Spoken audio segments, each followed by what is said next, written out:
أعوذ بالله من الشيطان الرجيم بسم الله الرحمن الرحيم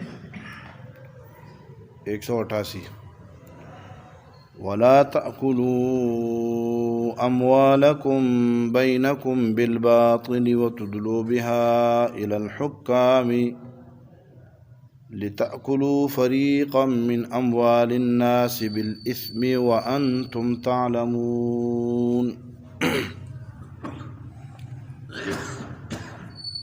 ولا تأكلوا أموالكم بينكم بالباطل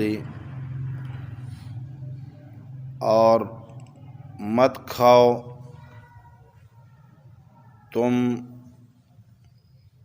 ایک دوسرے کا مال آپس میں بالباطل غلط طریقوں سے وَتُدْلُوا بِهَا إِلَى الْحُكَّامِ اور مت لے جاؤ اس مال کو حکمرانوں اور اداروں کے پاس لِتَأْكُلُوا فَرِيقًا مِّنْ أَمْوَالِ النَّاسِ اس غرض کے لیے کہ تم ہڑپ کر جاؤ، قبضہ کر جاؤ لوگوں کے مال کے کچھ حصے پر بالاسم گناہ کے ساتھ یا اس امر کے ساتھ جو گناہ کو ثابت کرتی ہے وَأَنْتُمْ تَعْلَمُونَ اور تمہیں اس حال میں کہ تمہیں معلوم ہو کہ یہ تمہارا حق نہیں ہے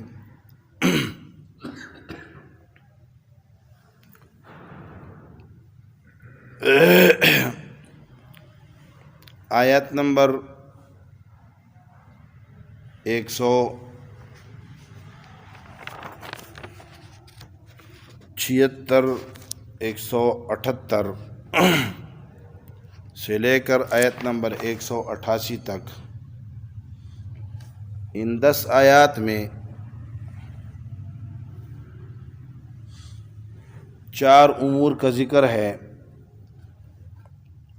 جن 4 امور سے دنیا میں امن قائم ہوتا ہے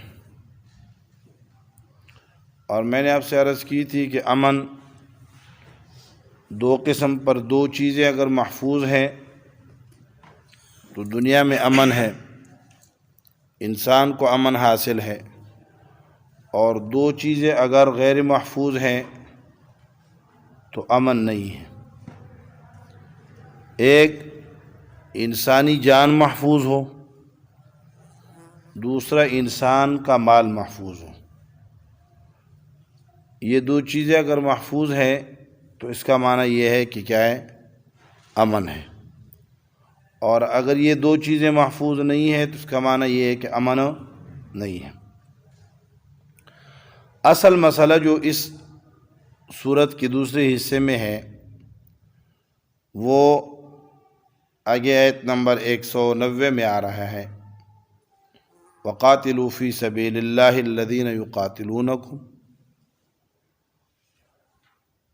اور آگے وَقَاتِلُوهُمْ حَتَّى لَا تَكُونَ فِتْنَةٌ۔ اصل مسئلہ جو ہے وہ سورت کے دوسرے حصے کا مسئلہ قتال اور مسئلہ جہاد ہے، لیکن جہاد اور قتال سے پہلے انتظام اور نظم کا قیام ہے۔ تو نظم کے قیام کے لیے میں نے عرض کی تھی کہ 10 امور وہ ذکر کیے جو تہذیب نفس کے ساتھ تعلق رکھتے ہیں،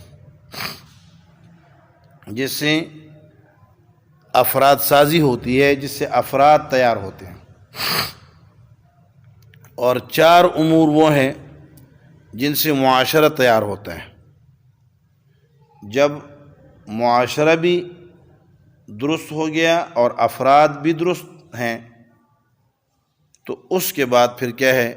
قاتلوہم، پھر قتال کے لیے نکلو۔ تو اپنا نظام سسٹم، اپنا کفر سے تو قتال تب ہے جب کیا ہو؟ اپنا سسٹم اور اپنا نظام درست کر لو۔ تو اپنے نظام کو درست کرنے کے لیے، یہ میں نے اب سے عرض کی تھی کہ ایک ہے اقدامی قتال، اقدامی جہاد، اور ایک ہے دفاعی جہاد۔ اقدامی جہاد کے لیے پہلے نظام کا ہونا ضروری ہے، کیونکہ امیر کے تحت آپ کیا کریں گے، کسی عمارت کے تحت کسی امیر کے حکم کے نیچے آ کر آپ جہاد کریں گے۔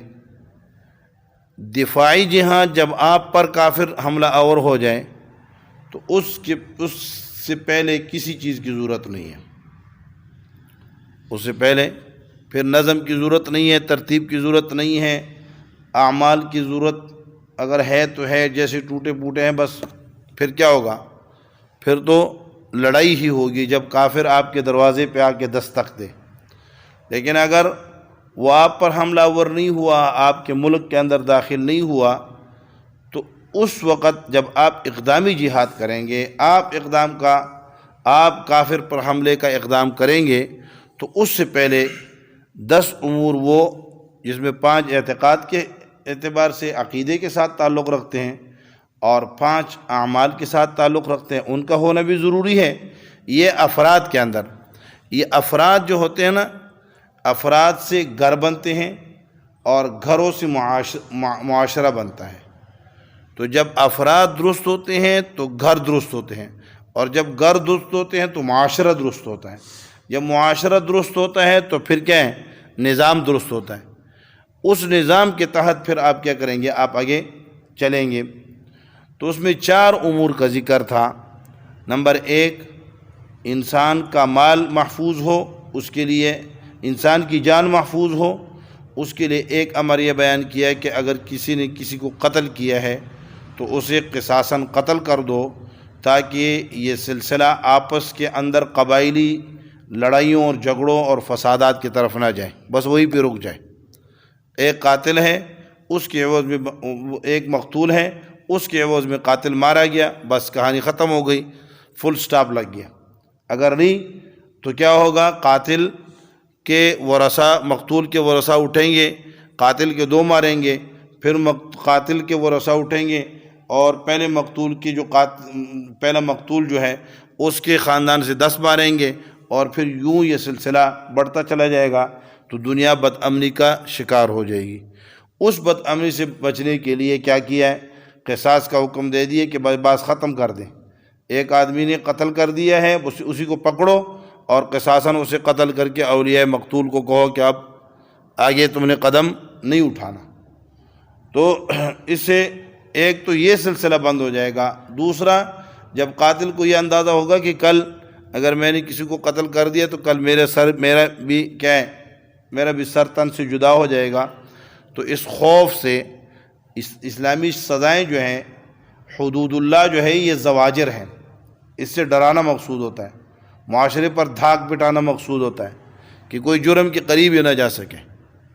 اس لیے زانی کو جب سنسار کیا جاتا ہے تو اسے قرآن نے کہا وَلْيَشْهَدْ طَائِفَةٌ مِّنَ الْمُؤْمِنِينَ عَذَابَهُمَا، کہ ان کو عذاب دینے کے لیے مسلمانوں کی جماعت حاضر ہو جائے، حاضری دے، وہاں گیدرنگ ہو، اس گیدرنگ کے اندر ان کو سزا دی جائے، تاکہ کیا ہو جائے؟ ان کے لیے عبرت بنے کہ آج یہ ان کے ساتھ یہ ہو رہا ہے، کل اگر میں نے غلط حرکت کی تو میرے ساتھ بھی یہ ہو۔ اسی لیے امن قائم کرنے کے لیے پہلی چیز کیا ہے؟ ضروری ہے کہ اگر کوئی قاتل ہے تو اس کے، اب یہاں کیا ہے؟ کہتے ہیں بچے 2 ہی اچھے، جو آیا نہیں۔ قاضی حمید اللہ خان صاحب رحمۃ اللہ علیہ فرمایا کرتے تھے کہ بھائی جس نے کوئی جرم نہیں کیا اسے مار رہے ہو، آبادی کنٹرول کرنی ہے۔ یہ جتنے قاتل پھر رہے ہیں، آبادی ان کی وجہ سے بڑی ہوئی ہے، ان کو قصاصاً قتل کر دو، آبادی خود آدھی رہ جائے گی۔ تو جو آیا ہی نہیں دنیا میں اسے قتل کر رہے ہو، اسے مار رہے ہو اور اسے زندہ درگور کر رہے ہو، لیکن جو جرائم پیشہ ہے ان کو سزا ہی نہیں دے رہے۔ تو ایک یہ امر ہے کہ قصاص کا نظام قائم ہو جائے، تو اس سے انسانی جسم محفوظ ہو جائیں گی، انسان کی جان محفوظ ہو جائے گی۔ دوسرا یہ ہے کہ انسان کو روزے پہ لگا دو، تو روزے سے انسان کا جو اندر والا انسان ہے، جو حقیقی انسان ہے، جو روح ہے انسان کی، وہ روح سنور جائے گی، اور جب روح سنورے گی تو پھر اس سنوری ہوئی روح سے وہ جسم کو جب چلائے گی تو یہ جسم ٹھیک چلے گا۔ روح بمنزلہ کس کے ہیں؟ انجن کے ہیں۔ جیسے انجن گاڑی کو چلاتی ہے، پرزے تب صحیح چلتے ہیں جب انجن صحیح چل رہا ہو، تو روح جب صحیح چل رہی ہوتی ہے تو جسم صحیح چل رہا ہوتا ہے۔ اصل انسان میں اصل چیز جو ہے وہ روح ہے۔ انسان دو چیزوں کا مرکب ہے، جسم اور روح، اور اصل کیا ہے؟ روح ہے۔ جب روح نکل جاتی ہے پھر اس کو انسان نہیں کہتے نا، پھر اس کو کیا کہتے ہیں؟ مردہ نہیں کہتے، اس کو لاش کہتے ہیں۔ ہاں، لاش کہتے ہیں، ٹھیک ہے، ڈیڈ باڈی کہہ دیتے ہیں۔ تو بات تو دیکھیے، پھر اس کو انسان اس وقت ہے جب روح ہے، تو یہ روح اصل میں انسان ہے۔ اور اس روح کا علاج کیا ہے؟ جب یہ روح صحیح ہوتی ہے، صحت مند ہوتی ہے، تو پھر یہ نورانیت غالب ہوتی ہے، نیک اعمال غالب ہوتے ہیں۔ اور روح جب کمزور ہو جاتی ہے تو پھر شیطانی اعمال غالب ہوتے ہیں۔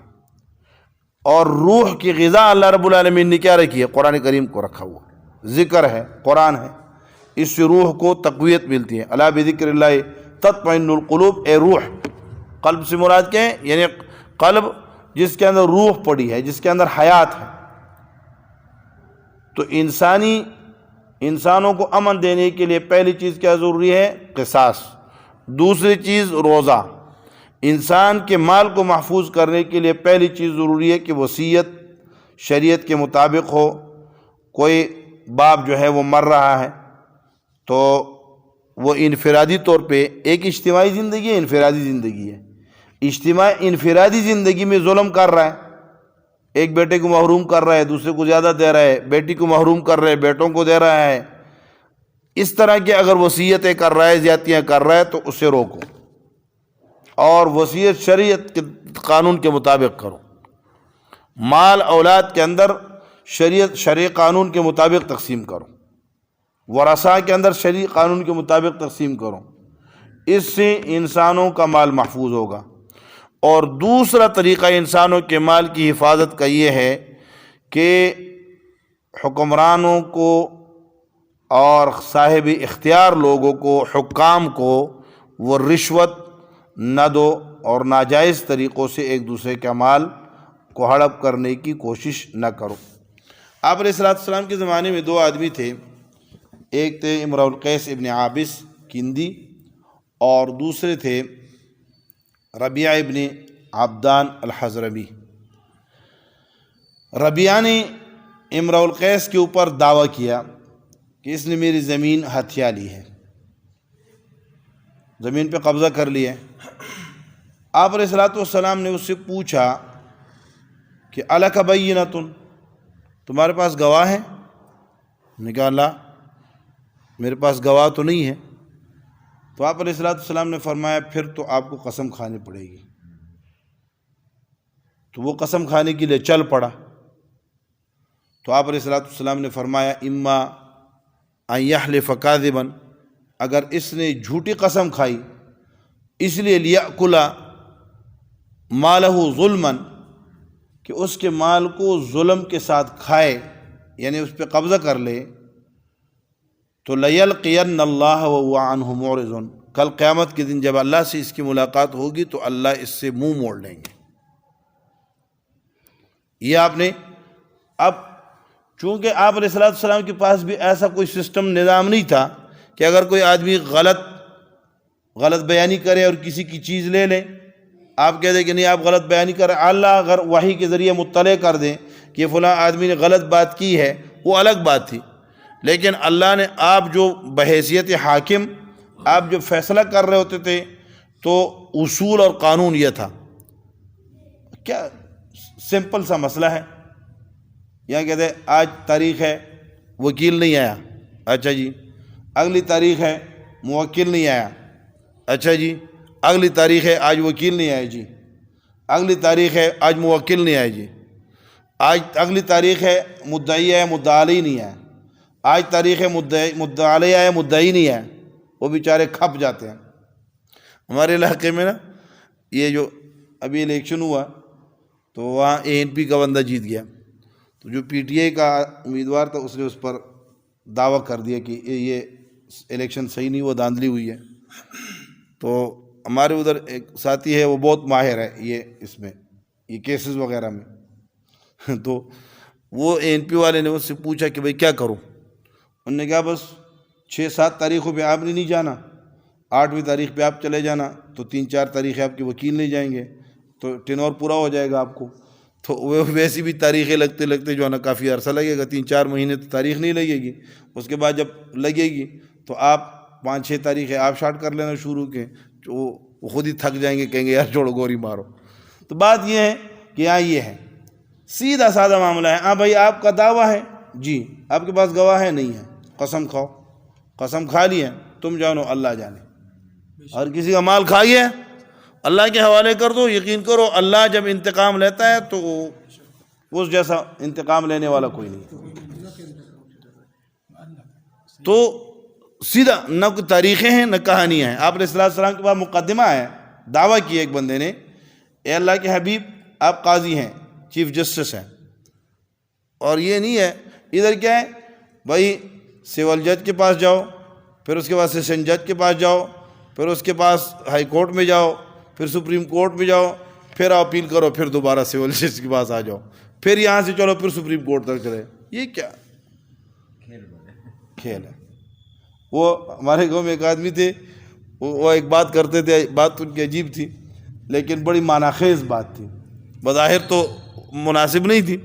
کہتے تھے کہ کسی نے کسی سے پوچھا بھائی کون طاقتور ہے، کون پاور والا ہے؟ انہوں نے کہا SHO، انہوں نے کہا اس کے اوپر، انہوں نے کہا DSP، انہوں نے کہا اس کے اوپر DIG، اس کے اوپر IGP، اس کے اوپر انہوں نے کہا گورنر، اس کے اوپر صدر، اس کے اوپر اللہ، انہوں نے کہا اس کے اوپر کہتے پٹواری. بات تو مناسب نہیں تھی. تو کہتا تھا اچھا وہ دلیل دیکھے. اچھا جی وہ کیسے؟ اللہ نے آپ کو زمین دی ہوتی ہے، پٹواری چھپا دے، آپ تلاش کرتے رہے، آپ کو کبھی بھی نہیں ملے گی، ڈھونڈتے رہیں گے. تو یہ نظام ہے. جب ایسا نظام ہو، اس نظام کو سمجھنا، اس نظام کو بدلنا یہ انسانیت کی ذمہ داری بن جاتی ہے. تو فرمایا وَلَا تَأْكُلُوا أَمْوَالَكُمْ بَيْنَكُمْ بِالْبَاطِلِ، مت کھاؤ اپنے مالوں کو آپس میں. اموالکم، مسلمان کا مال مسلمان کا مال ہے، مسلمان کا بھائی ہے. مسلمان کے مال کا بھی محافظ ہے، اس کی جان کا بھی محافظ ہے، اس کی عزت کا بھی محافظ ہے. المسلم اخو المسلم. تو جب وہ مسلمان کے بھائی کا مال ہے تو تمہارا اپنا ہے، تو بھائی اپنے مال کو باطل طریقے سے تمہارے تو اندر ایک رشتہ ہے، ایک تعلق ہے، اس رشتے کو اللہ رب العالمین اموالکم کہہ رہے ہیں. تمہارا اپنا مال ہے تو اسے باطل طریقے سے مت کھاؤ، باطل ناروا ناجائز طریقے سے. رشوت ہے، جھوٹی قسمیں ہیں، جھوٹے دعوے ہیں جی. اسی طرح کیا ہے، اسی میں مفسرین نے لکھا ہے کہ گانا گانے والوں کی اجرت، یہ بھی باطل طریقے سے مال کھانا ہے. ایک گانا گانے والے رکھے ہوئے ہیں، گروپ بنایا ہوا ہے، پارٹی بنائی ہوئی ہے، وہ کسی جگہ جاتی ہے، گانے گاتی ہے، شادی پہ جاتے ہیں، بیاہ پہ جاتے ہیں، پروگراموں میں جاتے ہیں، اور دوسرے مسلمان اس کو پیسے دیتے ہیں. یہ کیا ہے؟ اکل اموال الناس بالباطل ہے. یہ ناروا طریقے سے، ناجائز طریقے سے مسلمان کا مال کھا رہے. اسی طرح جو ہے نا یہ مختلف چیزیں جو بیوع فاسدہ ہے، فاسد طریقوں سے مسلمان کا مال نہ کھاؤ. وَتُدْلُوا بِهَا وَلَا تُدْلُوا بِهَا، یہ لا تأکلوا کے نیچے آ رہا ہے. وَلَا تُدْلُوا بِهَا إِلَى الْحُكَّامِ، اور مت لے جاؤ انہیں حکام کے پاس. لِتَأْكُلُوا فَرِيقًا مِّنْ أَمْوَالِ النَّاسِ، اس لیے حکام کے پاس مقدمہ اس لیے لے جاتے ہو تاکہ حکومت کے پاس جا کر میں اپنا اثر و رسوخ اور میں اپنی طاقت، اپنی قوت یا اپنی چرب زبانی سے کیا کر لوں، اس کا مال ہڑپ کر جاؤں. تو فرمایا لِتَأْكُلُوا فَرِيقًا مِّنْ أَمْوَالِ النَّاسِ، اس لیے حکام کے پاس لے جاتے ہو تاکہ تم مسلمانوں کے مال کا ایک حصہ وہ کھا لو بالاسم، اس چیز کے ذریعے جس سے گناہ لازم آتا ہے، جیسے کشہادت الزور والیمین الکاذبہ، جھوٹی گواہی کے ذریعے کھا لو یا جھوٹی قسم کے ذریعے، قسم کھا کے کہہ دیے کہ یہ میری ہے، میری زمین ہے. تو ان طریقوں سے نہ کھاؤ. وَأَنْتُمْ تَعْلَمُونَ، اور تمہیں پتہ ہے کہ یہ چیز تمہاری نہیں ہے۔ اب آپ علیہ السلام نے فرمایا کہ تم میں سے میرے پاس لوگ فیصلے لے کر آتے ہیں، تم میں سے لوگ میرے پاس فیصلے لے کر آتے ہیں، اور میں تمہارے لعل بعضکم الحن عن بعض، شاید تم میں سے بعض دوسروں سے زبان میں تیز ہوں، زیادہ زبان آور ہو، چالاک ہو، اور وہ چالاکی سے وہ چیز اپنی ثابت کر سکے، جس کی ہے وہ اپنی ثابت نہ کر سکے، اور میں اس کے لیے فیصلہ کر لوں۔ انما اقطع له قطعۃ من النار، میں اس کے لیے آگ کا ٹکڑا کاٹ کے اس کو دے رہا ہوں۔ مجھے تو نہیں پتہ، اب حکومت کو تو نہیں پتہ۔ ہاں اگر آپ کہتے ہیں، ہمارے ہاں ایک محاورہ معاشرے کے اندر ہے، کہتے ہیں وکیل کرنا ہے جج کیوں نہیں کرتے ہو؟ اگر آپ نے وکیل کرنا ہے تو وکیل کیوں کر رہے ہو؟ بھائی جج کر لو۔ جب جج، آپ علیہ السلام نے فرمایا اللہ اکبر، کہ 6 امور جب تمہارے اندر ظاہر ہو جائے نا، تو اس سے پہلے تمہیں مر جانا، تمہارے لیے مر جانا بہتر ہے۔ بادروا بالموت ستا، 6 امور کی ظہور سے پہلے تم اگر مر جاؤ تو یہ تمہارے لیے بہتر ہے۔ ان میں ایک چیز کیا ہے؟ ایک یہ ہے کہ امرۃ السفہاء، بے وقوف لوگ تمہارے اوپر حکمران بن جائیں، بے وقوف نالائق قسم کے پرلے درجے کے گدھے اگر تمہارے حکمران بن جائیں تو اس وقت سے پہلے مر جانا تمہارے لیے بہتر ہے۔ دوسرا فرمایا وبیع الحکم وبیع الحکم، جب فیصلے بکنے لگے تو اس سے پہلے مر جانا۔ اور استخفافا بالدم، جب خون ہلکا سستا ہو جائے۔ دیکھیں ہم دیکھتے ہیں کہ کیسے یہ ساری چیزیں جو آ رہی ہیں، جب خون سستا ہو گیا ہے، فیصلے بکنے لگے ہیں، تو کیا کہتے ہیں؟ میں کہا یہ عام طور پہ اگر آپ عدالتوں میں جائیں گے تو یہ بات مشہور ہے، یہ عدالتی نظام میں، وکیلوں میں، ان لوگوں میں جو لوگ مقدمات لڑتے رہتے ہیں، ان کے ہاں یہ چیز ایک محاورہ بنا ہوا ہے، یار وکیل کرتے ہو تو جج کر لو۔ اب جج بکتے ہیں، تو جب جج بکنے لگ جائے، فیصلے بکنے لگ جائیں، تو آپ علیہ السلام نے فرمایا کہ یہ بہت خطرناک زمانہ ہے۔ ان حالات میں ہماری سب مسلمانوں کی ذمہ داری بنتی ہے کہ اس طرح کی چیزوں کی حوصلہ شکنی کی کوشش کرے حتی المقدور۔ تو وَأَنْتُمْ تَعْلَمُونَ، تمہیں پتہ ہے آپ علیہ السلام۔ تو قاضی تو کیا کرتا ہے؟ قاضی کو اگر پتہ نہیں ہے حقیقت کا، اور آپ نے جا کے اس کے سامنے غلط بیانی کر کے فیصلہ اپنے حق میں کروا دیا، تو اللہ رب العالمین فرما رہے ہیں کہ تمہیں تو پتہ ہے نا کہ تم زیادتی کر رہے ہو، لہذا اس زیادتی سے بچنے کی کوشش کرو۔ اللہ رب العالمین ہمیں قرآنی تعلیمات کے مطابق زندگی گزارنے کی توفیق نصیب فرما دے۔